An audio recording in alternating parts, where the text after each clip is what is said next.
Welcome to the Rights Track podcast. We aim to get the hard facts about the human rights challenges facing us today. I'm Todd Landman. In this series, the Rights Track is on the road, capturing the voices, experiences, and knowledge of people around the world who are part of the global coalition to end modern slavery by 2030. In today's episode, we're discussing the role of the United Nations in the fight to end modern slavery. My guest is James Cockayne. James is director of the Center for Policy Research and represents the United Nations University at the UN in New York. He is the project director for Delta 8.7, the Alliance 8.7 knowledge platform, and is head of Secretariat for the Liechtenstein Initiative for Financial Sector Commission on Modern Slavery and Human Trafficking. So welcome, James. It's great to have you here for this episode of the Rights Track. Wonderful to be here, Todd. Thank you. So you're all the way over from New York, and you've been working in the United Nations system for a while, but also in the United Nations University. And my first question just is, the United Nations is huge. There's lots of procedures. There's lots of different organs and organizations within the United Nations. In what way does the United Nations help us understand the fight to end modern slavery? Well, I think you're absolutely right. The United Nations is huge, and it's many different things in a sense. It's a forum for member states to talk about global problems like modern slavery. It's a set of technical agencies that can undertake research and help us understand what the problem looks like on the ground. And it's a set of organizations that can also respond to the problem on the ground. And that means everything from dealing with modern slavery when it arises in conflict situations where you have peacekeepers, through to education programming by Unicef, the Global Children's Fund, or work around protection of workers carried out by the International Labour Organization.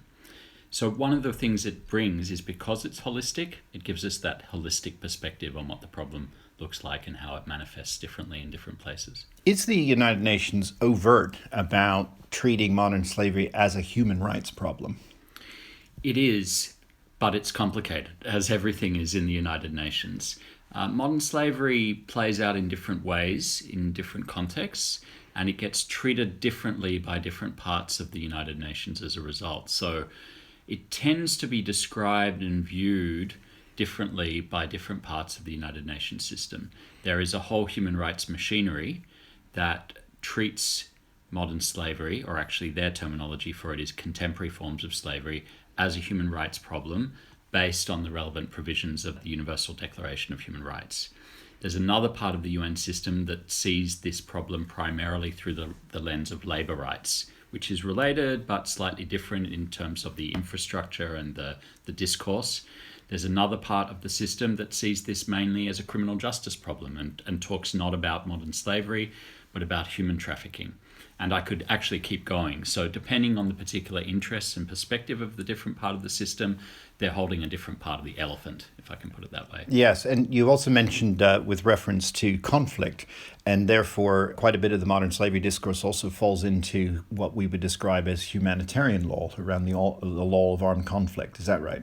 That's right. And one of the things the United Nations system has been grappling with in the last few years is teasing out the connections between these different manifestations of the phenomena and these different ways of understanding and responding to it. So let me give you a very concrete example there.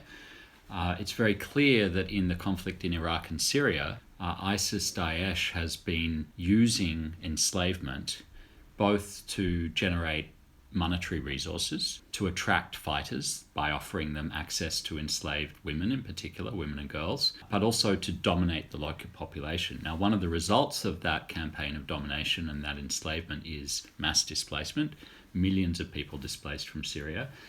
That creates its own vulnerabilities to trafficking in Lebanon, in Jordan, and in the other countries that are hosting these huge numbers of refugees and displaced people.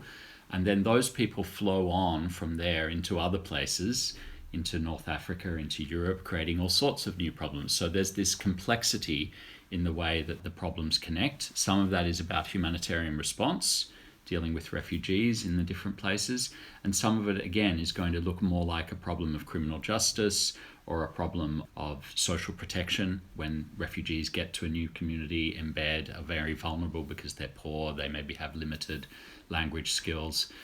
So the United Nations is present all along that chain, and there are human rights issues across that chain, but they're probably playing out in slightly different ways in each case. And then outside of conflict, the UN also has the Global Compact, for example, with respect to business, the Ruggie principles around protect, respect, remedy, etc. So modern slavery is part of that story as well. Yes, increasingly, although one of the interesting things is that the anti-slavery movement globally has been, I think it's fair to say, a little slow on the uptake in engaging with the broader business and human rights discourse in particular. There are traditions and practices embedded in the way we fight slavery that pre-exist in many cases, the traditions and practices and systems that have developed in the business and human rights discourse and in response to, in particular, to the Ruggie principles. There's a process going on now of mutual recognition, mutual understanding, mutual learning, and we're seeing more and more the lessons that are being learned by business and by government about how to ensure respect for human rights, both through governmental and business channels. Those lessons are now flowing into the modern slavery movement and having I would say, very positive impact. And then again, outside business and conflict, the other area of work the United Nations is obviously part of is the articulation of the Sustainable Development Goals. So there are 17 of these in broad brush terms, but quite a few more targets.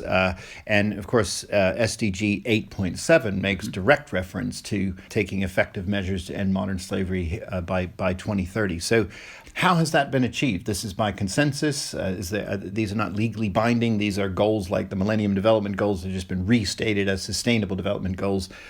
What's the UN presence and effectiveness in realizing these?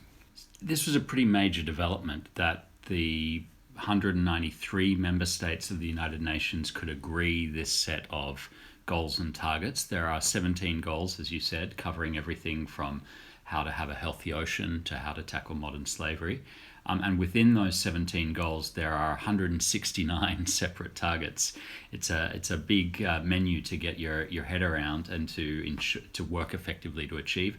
And of course, progress in one area may be linked to forward progress or even possibly backward progress in another area. So this whole UN system has been digesting this framework for several years now. It was just adopted in 2015. And in fact, the whole UN development system has been reorganized over the course of the last 18 months to put this agenda at the heart of its operational response. For the work on modern slavery, what that has meant is, again, thinking about how the effort to tackle modern slavery connects to broader efforts to achieve sustainable development. So how it connects to the education goals or the gender parity goals, how it connects to the other targets in Goal 8, which is about decent work, and so on and so forth, the environmental goals. That requires the different UN agencies to look beyond their own traditional interests and mandates and think about a much more integrated approach. That's a giant process of bureaucratic change. So at the heart of that is an initiative called Alliance 8.7, which is led by the ILO, which is a multi-stakeholder, big circus tent, everybody's welcome, to try and work together in this integrated way to achieve change and figure out what are effective measures and how do we encourage their uptake. The science gets really interesting here because it turns out that although there's been a lot of work in this area, we're still learning how to measure the incidence of modern slavery, let alone the effectiveness of response. There are big strides being made in that field, in part as a result of work done at the Rights Lab, in part as a result of work done in parts of the United Nations system, like the ILO. But we actually have some distance to go, I would say, to figure out how we're doing in meeting those development goals. And if I can just throw in an example of how we know we've got some distance to go, the target set in Target 8.7 is that we take effective measures to end modern slavery by 2030. Now, the best estimate we have from the ILO is that there are something like 40.3 million slaves in the world in 2016, as your listeners probably know.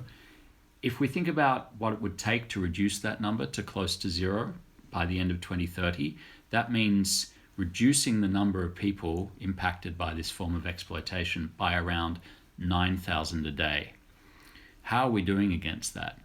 The short answer, we don't know. We actually don't know how much the number is moving up or down at the moment.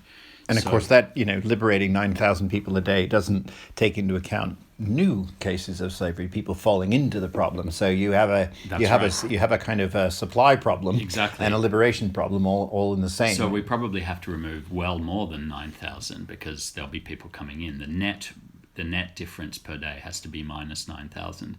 In Brazil, which is the country we think has the best records of removing people, they have positive records of roughly 50,000 removals over 20 years. So if you think about the scale of difference between 50,000, okay, just in one country, but probably the best country in terms of removing people in 20 years and reaching 9,000 per day at the global level, we probably have a very long way to go to reach that rate of change. But we don't know. So having good science and good research and good data and evidence is absolutely fundamental to forward progress in this area. There's a lot of political interest in this issue at the moment. There's a lot of will. There's certainly, we think, a rise in funding. It's not guaranteed that that will remain, and having evidence of progress is going to be crucial to maintaining that momentum. That's right. So you've highlighted a number of things we've already discussed on the RISE track around measurement and data of human rights in general, but also estimating slavery prevalence, which itself is a very difficult thing. This is a hidden population. The reporting is biased, inherently biased. It has all the same issues of convenience samples and biases that flow from that. And there are different strategies. There are people that are using aggregate statistics. They're using proxy measures. They're using survey approaches, etc. So the challenge of understanding the number itself is there, and then what to do about that number and the mechanisms available. Now, you mentioned the Alliance 8.7. Tell us a little bit, what is Delta 8.7 and how does that relate? So Delta 8.7 is the knowledge platform of the Alliance that we built at the United Nations University Center for Policy Research. It's our contribution to the Alliance. So what we're trying to do there is make it much easier for people, and in particular we mean policy actors, to understand what is the evidence, what can I know reliably about this particular problem, particularly in my country. So the centerpiece of Delta 8.7 is a set of country dashboards that bring together the best available evidence, not just about the incidence of slavery or forced labor or human trafficking, but all of the related information you might want about what is the level of social protection or what is the participation rate of kids under 14 in education and things like that, to really allow you in a easy format and low barrier to entry find your way into this problem.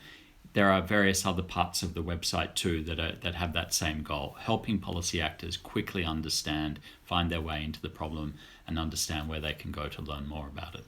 And then in February of this year, you had an event called Code 8.7. Again, the 8.7 runs through all of this because of the SDG 8.7. But tell us a little bit about the work of Code 8.7 and where you think that's going. Yeah, Code 8.7 is a really exciting initiative. We were working with a number of other partners, including Rights Lab here at Nottingham University, the Computing Community Consortium, which is one of the peak bodies in North America for computer researchers, the Turing Institute here in the UK, Arizona State University, and Tech Against Trafficking. The idea of this coalition is to bring together the artificial intelligence world and the anti-slavery world and help forge those connections that allow them to use and harness artificial intelligence to solve this problem more quickly. There are a number of possibilities ranging from image recognition using satellite imagery through to guided decision making for survivor case management that would benefit from using artificial intelligence. And so the coalition, I think you'll see continuing to work together to come up with use cases and actually generate new solutions based on AI to some of these problems. Yes, I saw that the Human Rights Data Analysis Group in California, and we've interviewed on this program Patrick Ball, who's the executive director there and one of the chief researchers, has been doing some work on machine learning and the discourse of perpetrators, which is quite an interesting thing. You actually code computer to go find perpetrator discourse, which is something that I hadn't seen done before.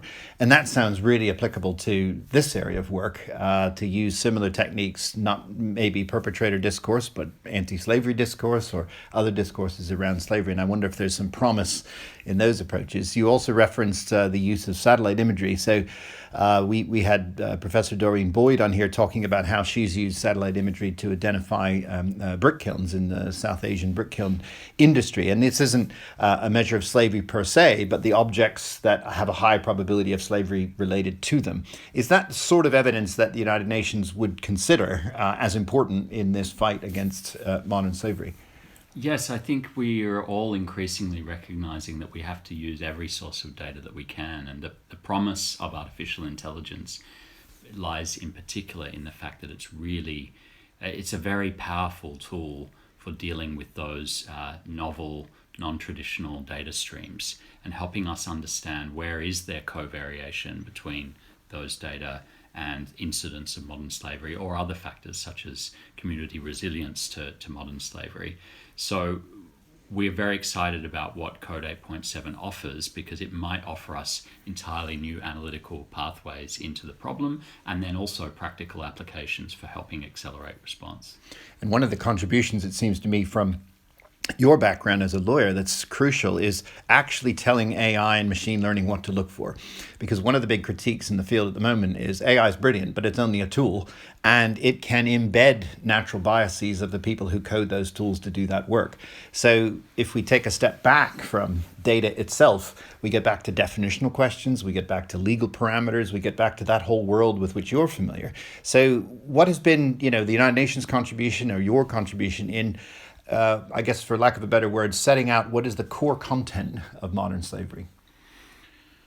Well, I think the contribution has accelerated in the last few years, in part as a result of the articulation of Target 8.7. So Target 8.7 talks in one breath about modern slavery, forced labor, human trafficking, and the worst forms of child labor. And that's important because it sends a very powerful political signal to actors that even though there are legal differences between these phenomena, there is a need for collaboration on response to resolve the common underlying problems. Modern slavery itself is not a term of international law. It's an umbrella discourse term that can be used and is used to encapsulate a range of things that are very precisely legally defined. So how do you go from those legal nuances to integrated practical response? That's the $64 million question. There I would actually call attention to the really hard graft work that has been done, for example, by a group of statisticians from the academy but led by the ILO to turn these complex definitions into statistical methodology, which has been recognized now at the international level through the International Conference of Labour Statisticians, that provides a basis for national survey methodologies that bridge these legal gaps. So it's about translating the legal definitions that weren't designed to nest together neatly into operational statistical methodology that will allow us over time to have a common reference point, notwithstanding those legal nuances. That's hard graft work that's taken several years. It will now take several more years for that statistical methodology to get translated to survey results on the ground, and then we will start to see a much more reliable set of prevalence data around some of these problems that will really accelerate the understanding of the field and I hope the response. Let's hope that by the time we get there, we have also introduced these other new, more creative approaches, for example, based on AI or survivor-informed narratives, in order that we can then combine these possibilities. The last thing I'd say on that point, Todd, about you mentioned, the role of ethics. Survivors have to be at the heart of this, because if they're not, frankly, we're going to miss large parts of the picture, and we're going to risk not only re-traumatizing them, but increasing vulnerability potentially. I mean, I think in this field in particular, it's absolutely crucial to remember that every time we're talking about case data, that data is actually, that's a thing that has come from someone. And if we've taken it from that person, rather than doing it with their consent or using it in a way that they consent to, there is a horrible harmony, a horrible resonance between that act of non-consensual taking and the form of exploitation that they've been through. So including them in this work, not just as advisors, but actually as participants undertaking this work with us, is really crucial to the sustainability of the field and to reaching that sustainable development outcome that we're looking for. And it's a classic dilemma in human rights between the universality and particularity of human rights experience. You know, Right. this aspiration that all human rights are universal and everybody enjoys them, but they're experienced very differently Yes. in the local context. And, you know, I guess the antonym of resonance is dissonance. And if you're not careful, right, you're going to have a great dissonance between the lovely ivory tower and the marbled hallways of United Nations in New York and Geneva and the actual people you're trying to help. And that you know, in End Times of Human Rights, Stephen Hopgood is very, very critical, not only of the discourses, but even the architecture of the United Nations in sort of losing sight of what it means to talk about human rights. So I think your grounded approach involving survivors, making sure that what we're calling a thing is actually a thing, and that the people involved in that practice understand what's being described, but that flexibility remains in conceptions, definitions, and data strategies so that we don't miss out on the very lived experiences of the people that are affected by this problem. Yeah, the first three words of the UN Charter are "we the peoples." And then it goes on to talk a lot about countries.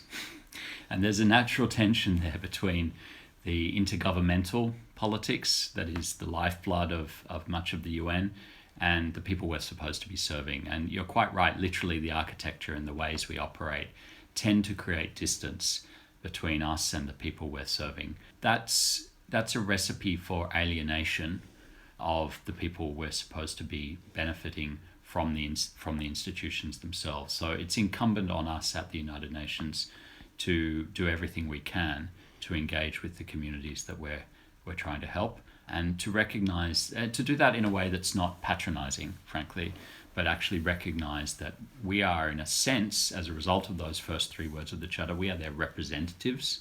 We need to learn from them and we need to represent their interests. That means listening to them, understanding what they think their interests are, not telling them what their interests are. And I think that's a great way just to wrap up our conversation today.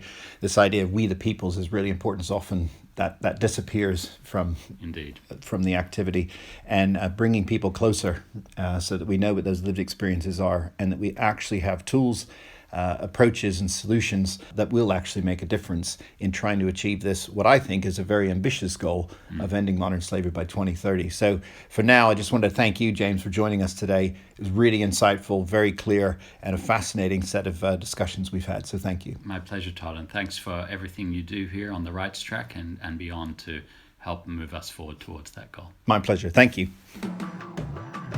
Thanks for listening to this episode of The Rights Track, which was presented by Todd Landman and produced by Chris Garrington of Research Podcasts. You can find out more about our podcast at rightstrack.org. Funding for this series comes from the University of Nottingham's Rights Lab project, home to the world's leading contemporary modern slavery experts and first large-scale platform for ending modern slavery.